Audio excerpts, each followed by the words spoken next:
দাওয়াতে ইসলামের ডাক দেওয়া ফিরাদ হাকিম তাকে বিজেপির এমএলএরা প্রশ্ন করবে না, তার দপ্তর নিয়ে তাকে উদ্দেশ্য করে কিছু বলবে না এবং তিনি যতক্ষণ না প্রকাশ্যে ক্ষমা চেয়ে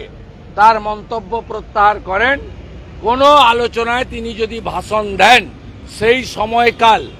আমরা তাকে বয়কট করব। দাওয়াতে ইসলামের ডাক দেওয়া ফিরাদ হাকিমকে বিধানসভায় বয়কট বিজেপির, তাকে বিজেপির এমএলএরা প্রশ্ন করবে না, তার দপ্তর নিয়ে বা তাকে উদ্দেশ্য করে কিছু বলবে না, তিনি যতক্ষণ না প্রকাশ্যে ক্ষমা চেয়ে তার মন্তব্য প্রত্যাহার করেন, কোনো আলোচনায় তিনি যদি ভাষণ দেন সেই সময়কাল আমরা তাকে বয়কট করব। বিধানসভার বাইরে সংবাদ মাধ্যমের মুখোমুখি হয়ে ফিরাদ হাকিমকে আক্রমণ শুভেন্দুর। আমাদের স্ট্যান্ড খুব ক্লিয়ার, দাওয়াতে ইসলামের ডাক দেওয়া ফিরাদ হাকিম তাকে বিজেপির এমএলএরা প্রশ্ন করবে না, তার দপ্তর নিয়ে তাকে উদ্দেশ্য করে কিছু বলবে না এবং তিনি যতক্ষণ না প্রকাশ্যে ক্ষমা চেয়ে তার মন্তব্য প্রত্যাহার করেন, কোনো আলোচনায় তিনি যদি ভাষণ দেন সেই সময়কাল আমরা তাকে বয়কট করব। তার বাইরে আমরা সমস্ত বিষয়ে আলোচনায় অংশগ্রহণ করে আমাদের মতামত নথিভুক্ত করি, ভবিষ্যতেও আমরা সেটা করব। মাননীয় মুখ্যমন্ত্রী যিনি বিধানসভাকে দশকর্মা ভাণ্ডারে পরিণত করেছেন, সকালবেলা দাঁত মাজতে মাজতে মনে হয়েছে আজকে আমি যাব,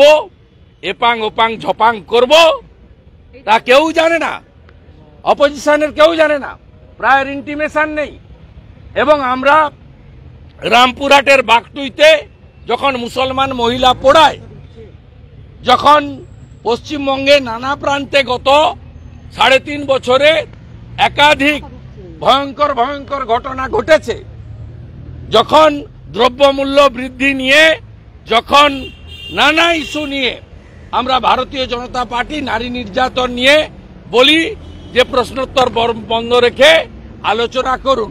তখন ন্যূনতম আলোচনার সুযোগ পাই না। আজকেও আরেকটা সোমবার গেল হোম পুলিশ ডিপার্টমেন্টের, যে সোমবার পুলিশ মন্ত্রী কোশ্চেন আওয়ারে ছিলেন না, যে সোমবার পুলিশ দপ্তরের